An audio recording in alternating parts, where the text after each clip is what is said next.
Bien-aimés frères et sœurs en Christ Jésus, peuple élu, nation sainte, sacerdoce royal, que la grâce abondante de notre Seigneur Jésus-Christ, l'amour profond de Dieu le Père et la communion intime et transformatrice du Saint-Esprit soient sur chaque vie, chaque cœur, chaque foyer ici représenté et connecté avec nous en cette heure puissante.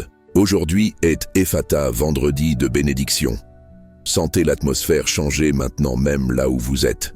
Le ciel n'est pas lointain, il s'incline sur vous en ce moment. Dieu n'est pas un spectateur passif de votre lutte. Il est le protagoniste de votre tournant. Ce n'est pas un vendredi ordinaire sur le calendrier humain. C'est un jour marqué sur l'agenda divin, un kairos, un temps opportun établi par le Créateur depuis avant la fondation du monde pour votre victoire. Retentissante, écoutez avec les oreilles de l'esprit. Une voix prophétique brise les barrières de l'invisible. Une parole d'autorité créatrice résonne dans les chambres les plus profondes de votre être, et cette parole est Ephata. Ouvre-toi. C'est un décret divin, irrévocable, qui ne demande pas la permission à l'ennemi, qui ne négocie pas avec la circonstance, qui ne s'intimida pas devant la dimension de votre problème. C'est un ordre qui brise les murailles invisibles qui ont entouré votre vie, qui défait les chaînes de doute et de peur qui s'obstinent à vous retenir, qui pulvérise les arguments logiques et rationnels que votre propre esprit ou les voix autour de vous ont utilisés pour vous maintenir captif. La puissance d'Ephata est en action. Maintenant, laissez votre Ephata et votre intention de victoire pour aujourd'hui ici dans les commentaires. Dites d'où vous êtes connecté avec ce mouvement surnaturel. Ensemble, libérons cette parole de puissance. Respirez profondément. Sentez sa présence. Depuis combien de temps vous sentez-vous bloqué? Depuis combien de temps les portes semblent-elles enrayées? Les oreilles spirituelles semblent-elles sourdes à la voix de Dieu et votre propre voix semble-t-elle prisonnière, incapable de déclarer les grandeurs du Seigneur ou de clamer à l'aide avec la foi qui déplace les montagnes? Peut-être vous sentez-vous comme cet homme de Marc, chapitre 7. La Bible ne nous dit pas son nom, peut-être pour que nous puissions nous voir en lui. Il était sourd et avait des difficultés à parler.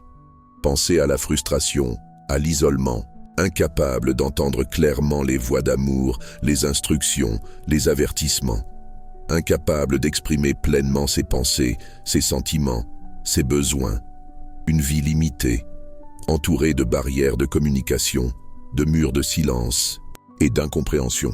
Combien d'entre nous, aujourd'hui, se sentent ainsi dans un domaine de leur vie? Peut-être que votre surdité est spirituelle. Vous priez, vous cherchez, vous lisez la parole. Mais il semble que la voix de Dieu soit devenue un murmure lointain, presque inaudible au milieu du bruit assourdissant des soucis, des angoisses, des mauvaises nouvelles, des voix de l'ennemi qui accusent et découragent. Vous aspirez à la direction, à la clarté, à entendre ce « voici le chemin, marchez-y ». Mais tout ce que vous percevez est un silence déconcertant. Ou peut-être que votre difficulté à parler est dans la sphère de la foi. Vous savez ce que Dieu a promis. Vous connaissez les vérités de l'Évangile. Mais au moment de déclarer la victoire, de prophétiser sur la vallée des ossements desséchés de votre vie, votre langue semble se bloquer. La peur, le doute, le souvenir des échecs passés bâillonnent votre confession de foi. Vous vous sentez incapable de libérer la parole d'autorité qui pourrait changer votre réalité. Pensons aux diverses formes sous lesquelles les obstacles se manifestent. Ce sont des murailles financières qui semblent infranchissables, des dettes qui s'accumulent comme des géants menaçants, une pénurie qui s'obstine à dicter le rythme de votre vie, des portes d'emploi ou d'affaires qui restent obstinément fermées. Vous travaillez, vous vous efforcez, vous planifiez, mais il semble que vous nagez toujours à contre-courant invisible, toujours à la traîne, toujours en deçà de ce que Dieu a planifié pour vous en termes de provision et d'abondance. Rappelez-vous Malachie 3, où Dieu parle d'un dévoreur qui consume les fruits du travail de ceux qui ne sont pas alignés avec ses principes de semence et de récolte. Ce dévoreur est un obstacle réel, mais aujourd'hui, au nom de Jésus, par La puissance de l'Ephata, nous reprenons cet esprit de misère et déclarons « Porte de la provision, ouvrez-vous, Ephata financier sur votre maison ». Il existe aussi les obstacles relationnels. Liens familiaux brisés, mariage devenu champ de bataille silencieux ou bruyant, amitié trahie, enfants qui se sont éloignés des voies du Seigneur. La communication est défaillante, le pardon semble impossible, la réconciliation, un rêve lointain. Vous vous sentez isolé, même entouré de personnes, incompris, blessés. C'est comme si des murs de ressentiment, d'amertume, de manque de communication avaient été érigés, empêchant le flux de l'amour, de la grâce, de l'unité.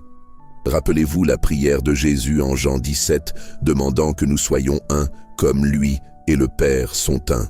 Cette unité est vitale, mais l'ennemi se spécialise dans le fait de semer la discorde. Aujourd'hui, par l'autorité de l'Ephata, nous déclarons « Cœurs endurcis, ouvrez-vous au pardon. Vie séparée par la douleur, ouvrez-vous à la réconciliation. Foyer divisé, ouvrez-vous à la paix et à l'unité de Christ. Ephata dans vos relations. Nous ne pouvons pas oublier les obstacles dans la santé. Maladie qui s'éternise, diagnostic effrayant, douleurs chroniques qui volent la joie et la vitalité. Le corps, temple du Saint-Esprit, semble être sous attaque. Vous priez, vous consultez des médecins, vous suivez des traitements, mais la guérison complète semble échapper entre les doigts.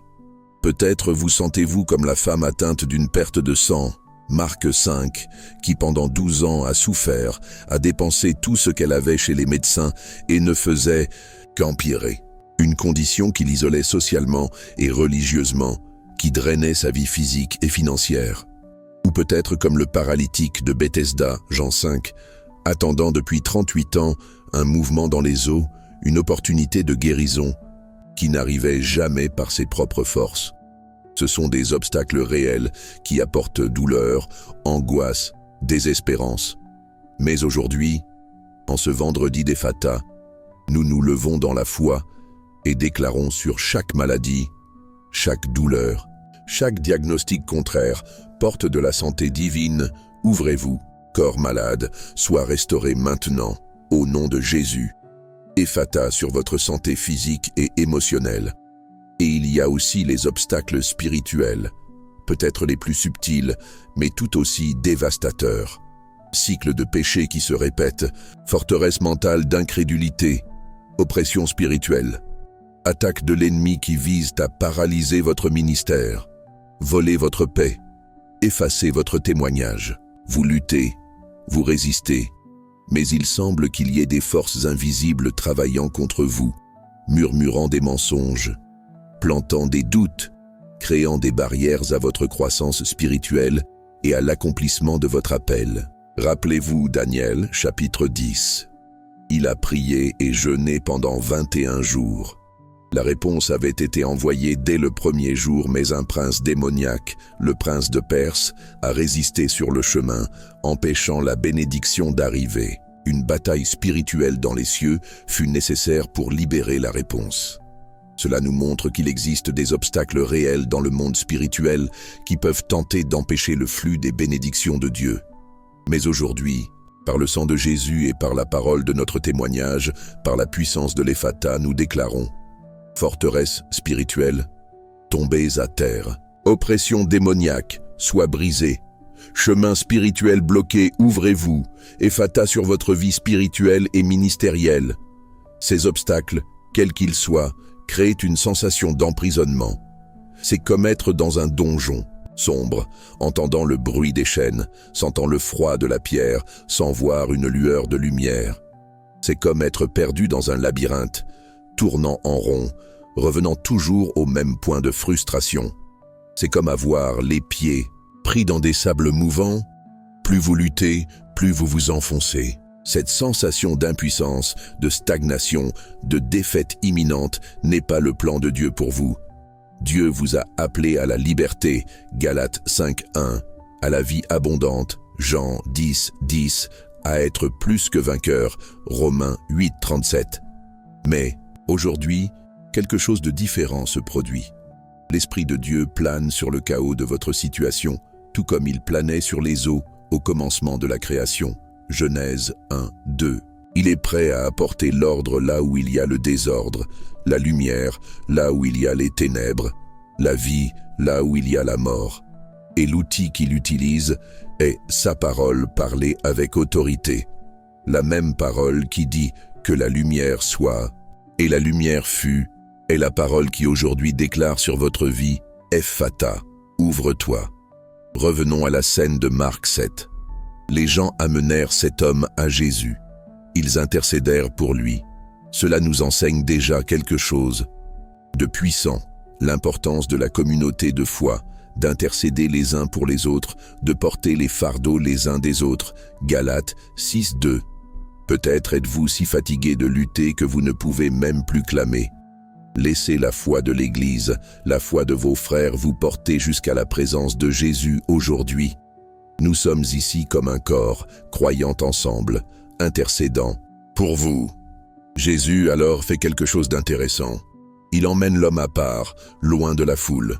Pourquoi?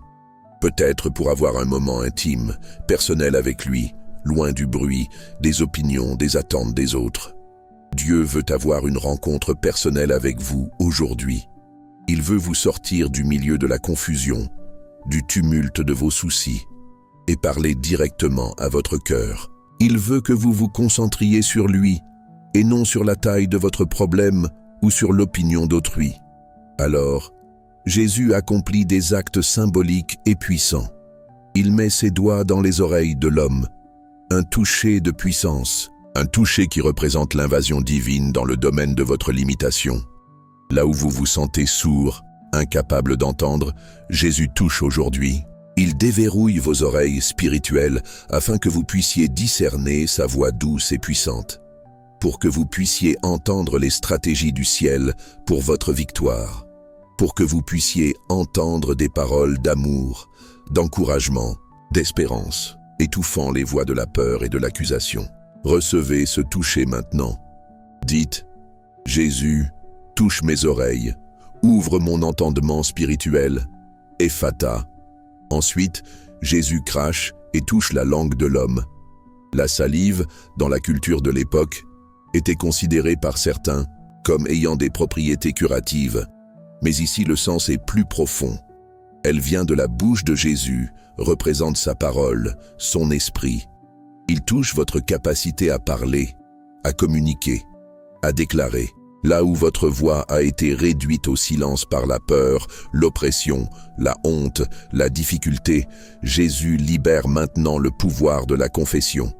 Il délie votre langue pour que vous puissiez louer, prophétiser, déclarer ses merveilles, pour que vous puissiez parler avec audace la parole de Dieu qui ne revient pas à lui sans effet. Ésaïe 55, 11. Recevez cette libération. Dites, Jésus touche ma langue, libère ma voix pour déclarer ta gloire et ma victoire. Ephphatha. Et puis, le point culminant. Jésus regarde vers le ciel. Il se connecte avec le Père, la source de toute puissance. Cela nous rappelle que toute victoire, toute ouverture vient d'en haut. Elle ne vient pas de notre force, de notre intelligence, de nos contacts. Elle vient de Dieu. Nos yeux doivent être fixés sur lui. Hébreux 12, 2. Lorsque nous regardons vers le ciel, nous reconnaissons notre dépendance et accédons à la source illimitée de puissance. Jésus soupire profondément. Non pas un soupir de fatigue, mais de compassion profonde, d'empathie pour la douleur de cet homme, et peut-être un gémissement d'intercession, un commandement qui vient des profondeurs de son être, chargé d'autorité divine et du poids de sa mission rédemptrice. C'est le même esprit qui gémit en nous par des soupirs inexprimables, intercédant pour nous, Romains 8, 26. Et finalement, il libère la parole, Ephphatha, une parole en araméen, la langue parlée par Jésus au quotidien. Une parole courte, directe, impérative. Ce n'est pas une demande, c'est un ordre. Ouvre-toi. Et que se passe-t-il? Immédiatement, dit la parole, les oreilles de l'homme s'ouvrirent, sa langue se délia, et il commença à parler correctement. Une transformation instantanée et complète. L'obstacle fut enlevé, la barrière fut détruite, la limitation fut surmontée. C'est le pouvoir d'Ephata, c'est le pouvoir de la parole de Dieu qui crée des réalités, qui défait les œuvres des ténèbres, qui restaure ce qui était brisé, qui ouvre ce qui était fermé. Ephata ne concerne pas seulement les oreilles et les langues physiques. Il s'agit d'ouvrir tous les domaines de votre vie qui ont été fermés par l'ennemi, par les circonstances, par le péché, par la peur. Aujourd'hui est vendredi d'Ephata, et cette parole est libérée sur vous avec la même autorité que celle avec laquelle Jésus l'a libérée sur cet homme. Où sont les portes fermées dans votre vie? Où sont les chemins bloqués? Où vous sentez-vous sourd à Dieu ou muet pour déclarer la foi? Recevez maintenant Ephata sur vos finances, que les portes de la provision s'ouvrent de manière surnaturelle, que la mentalité de pénurie soit brisée et remplacée par une mentalité d'abondance selon les richesses de la gloire de Dieu en Christ Jésus. Philippiens 4, 19. Que viennent de nouvelles opportunités de travail, d'affaires, d'investissement. Que les dettes soient annulées, que des ressources inattendues arrivent, que la sagesse pour administrer et multiplier vienne sur vous. Déclarez avec moi, Ephata financier, Ephata sur votre santé.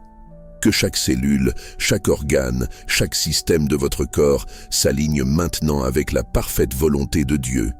Que les douleurs disparaissent, que les maladies reculent, que les diagnostics soient renversés. Que la force vitale de Christ coule en vous, apportant guérison, restauration et vigueur. Ésaïe 53, 5. Que votre esprit soit renouvelé, libre d'anxiété, de dépression et de peur. Déclarez avec foi, Ephata sur ma santé, Ephata sur vos relations. Que les murs de séparation tombent à terre. Que le baume de Galaad, l'huile de la guérison divine, coule sur les blessures émotionnelles, que l'esprit de pardon soit libéré abondamment, que la communication soit restaurée, que les mariages soient revitalisés, les familles unies, les amitiés renforcées, que les fils prodigues rentrent à la maison, dans les bras du Père. Éphésiens 4, 32. Déclarez avec espérance, Ephata dans mes relations, Ephata sur votre vie spirituelle, que vos oreilles s'ouvrent pour entendre la voix de Dieu avec clarté et discernement, que vos yeux spirituels s'ouvrent pour voir les merveilles du Seigneur et les stratégies du ciel, que votre bouche s'ouvre pour adorer, pour prophétiser, pour témoigner avec puissance et autorité, que les chaînes du péché soient brisées, que les forteresses d'incrédulité soient démolies, qu'un nouveau niveau d'intimité avec Dieu soit établi, que les portes pour votre ministère, pour l'accomplissement de votre appel, s'ouvrent toutes grandes. Apocalypse 3, 8. Déclarez avec audace, Ephata spirituel, Ephata sur votre avenir, que des portes d'opportunité que personne ne peut fermer s'ouvrent devant vous, que les chemins soient aplanis, que les plans qui étaient mis de côté soient repris avec la bénédiction de Dieu, que les rêves qui semblaient morts ressuscitent, que l'espérance inonde votre cœur, sachant que le meilleur de Dieu est encore à venir. Jérémie 29, 11. Déclarez avec conviction, Ephata sur mon avenir. Cette parole Ephata n'est pas de la magie. Elle opère sur le terrain de la foi. Cet homme fut amené à Jésus. Il se permit d'être touché. Il reçut la parole.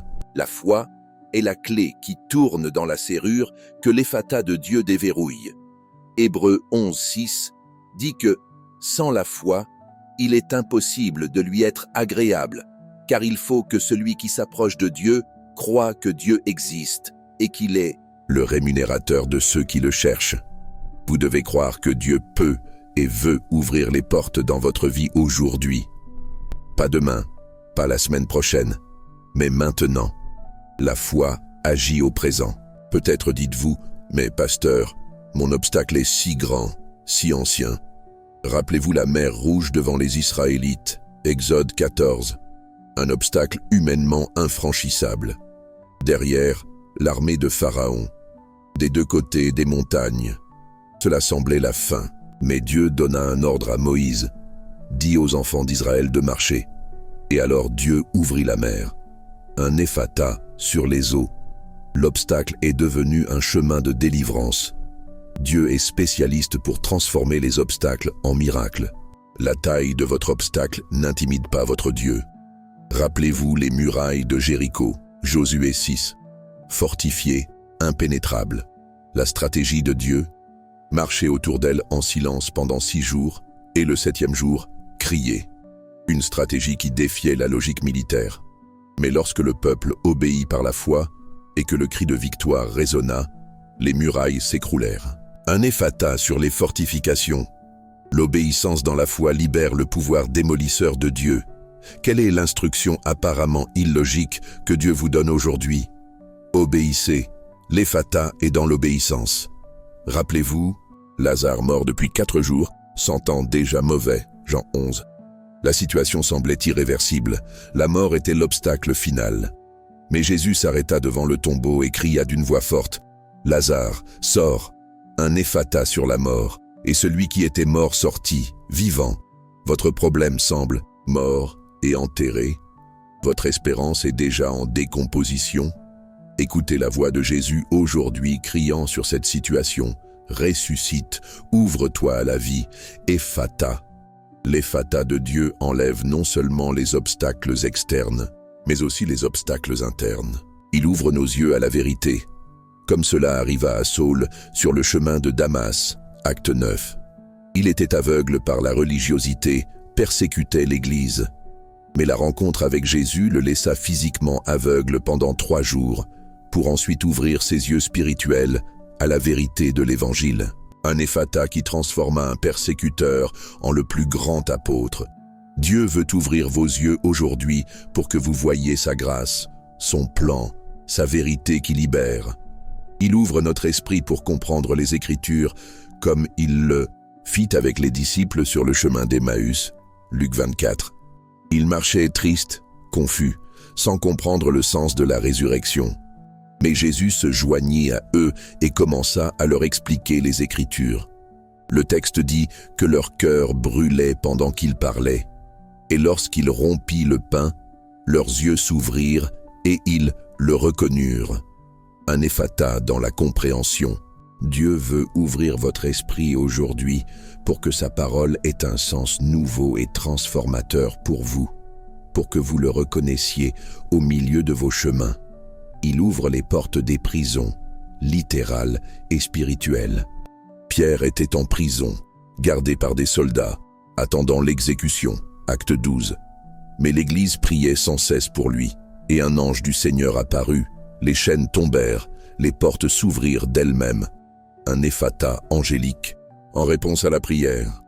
Paul et Silas étaient emprisonnés à Philippe, fouettés, les pieds dans les ceps, acte 16. Mais à minuit, ils priaient et chantaient des hymnes à Dieu. Et il y eut un si grand tremblement de terre que les fondations de la prison furent ébranlées. Toutes les portes s'ouvrirent et les chaînes de tous se détachèrent. Un ephata, libéré par la louange et la prière au milieu de l'adversité. Quelles sont les prisons qui vous entourent aujourd'hui?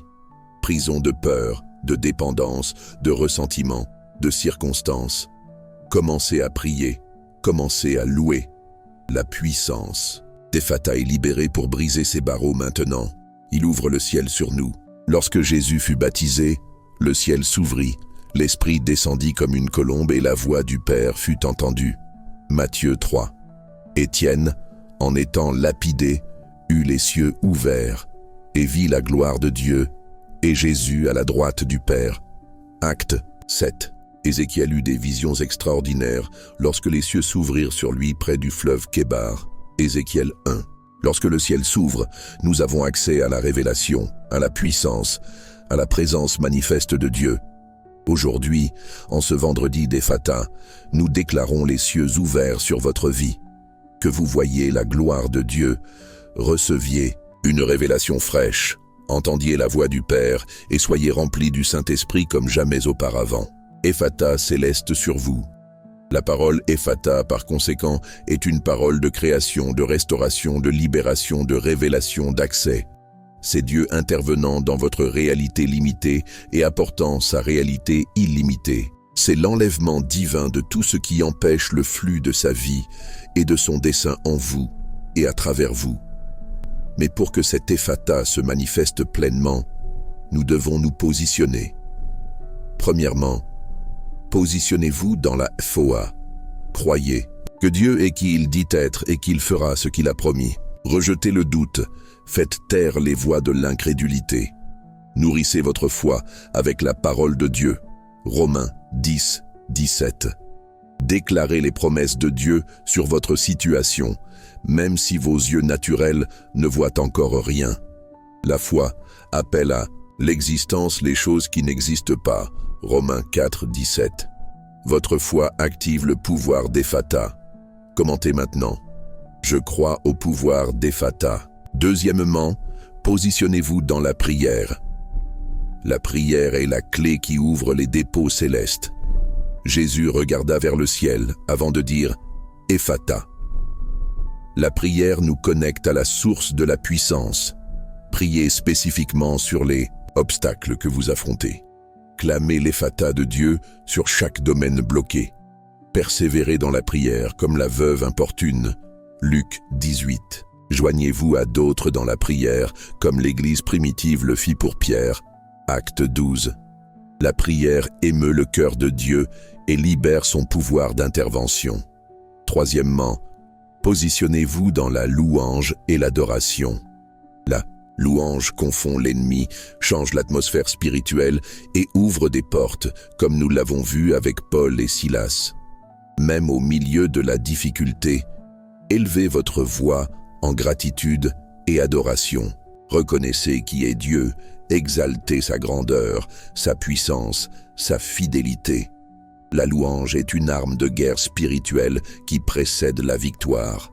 Quand vous louez, le ciel descend et l'ephata se produit. Quatrièmement, positionnez-vous dans l'obéissance. Souvent, l'ouverture vient lorsque nous faisons un pas d'obéissance, même si nous ne comprenons pas complètement. Dieu dit à Josué de marcher, dit à Naaman de se plonger dans le Jourdain, 2 Rois 5, dit à l'aveugle de naissance de se laver dans la piscine de Siloé, Jean 9. Quel est le pas d'obéissance que Dieu vous demande aujourd'hui? Cela peut être de pardonner à quelqu'un, de faire une offrande, d'abandonner une habitude, de commencer un projet. Votre obéissance peut être la clé qui déverrouille votre miracle. Cinquièmement, positionnez-vous pour recevoir. Ouvrez votre cœur, votre esprit, votre âme. Ne résistez pas au toucher de Dieu. Ne vous accrochez pas aux vieux schémas, aux vieilles blessures, aux vieilles limitations. Soyez disposés à laisser le Saint-Esprit faire une œuvre nouvelle et profonde en vous. Recevez par la foi l'ouverture que Dieu décrète sur vous aujourd'hui, vendredi d'Ephata. Sentez l'autorité de cette parole pénétrer chaque fibre de votre être.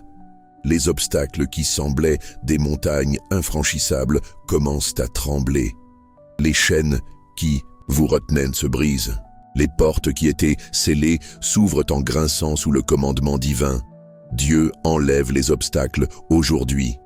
Obstacles qui vous empêchaient d'avancer, de prospérer, de vivre la plénitude de sa volonté. Il dégage le chemin devant vous. Il brise les jougs qui pesaient sur vos épaules. Ésaïe 10, 27. Il défait les pièges que l'ennemi a préparés. Il transforme la malédiction en bénédiction. Néhémie 13, 2.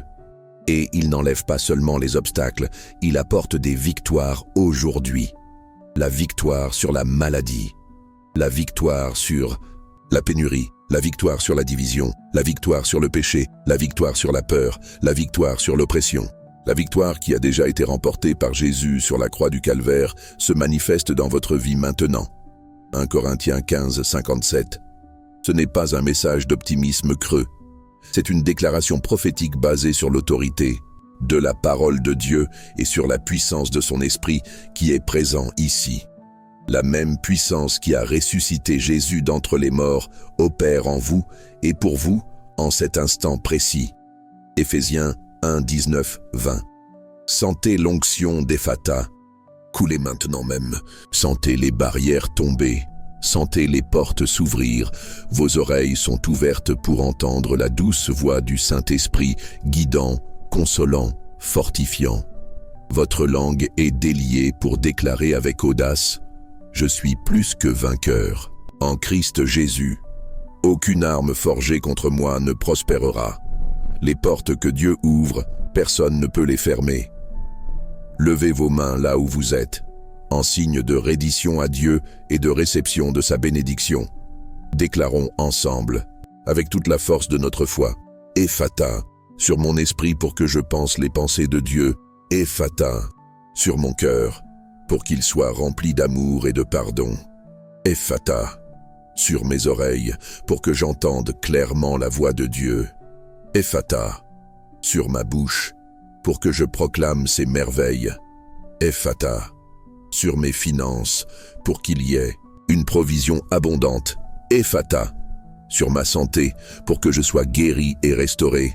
« Ephata » sur ma famille, pour qu'il y ait unité et salut. « Ephata » sur mon ministère, pour que des portes efficaces s'ouvrent. « Ephata » sur mon avenir, pour que les plans de Dieu s'accomplissent. « Ephata » sur chaque obstacle visible et invisible. « Ephata » ouvre-toi maintenant au nom de Jésus. Recevez cette parole, recevez cette onction, recevez cette victoire. Aujourd'hui est le jour de votre Ephata, le jour où Dieu enlève les obstacles et vous remet les clés de la victoire. Ne doutez pas, croyez seulement et prenez possession. Partagez cette diffusion. Identifiez quelqu'un qui a besoin d'entendre cette parole d'Ephata. Laissez votre témoignage dans les commentaires quand la porte s'ouvrira, quand le miracle arrivera, parce que cela va arriver. Le décret a été libéré. La parole a été envoyée et ne reviendra pas sans effet. Ce vendredi de bénédiction marque le début d'un nouveau temps dans votre vie. Un temps de portes ouvertes, de chemins libres, de communication fluide avec Dieu et avec les autres. Un temps de témoignage puissant du pouvoir de Dieu qui enlève les obstacles et apporte les victoires. Aujourd'hui, vivez votre Ephata. Marchez dans votre victoire. Au nom de Jésus. Amen et Amen.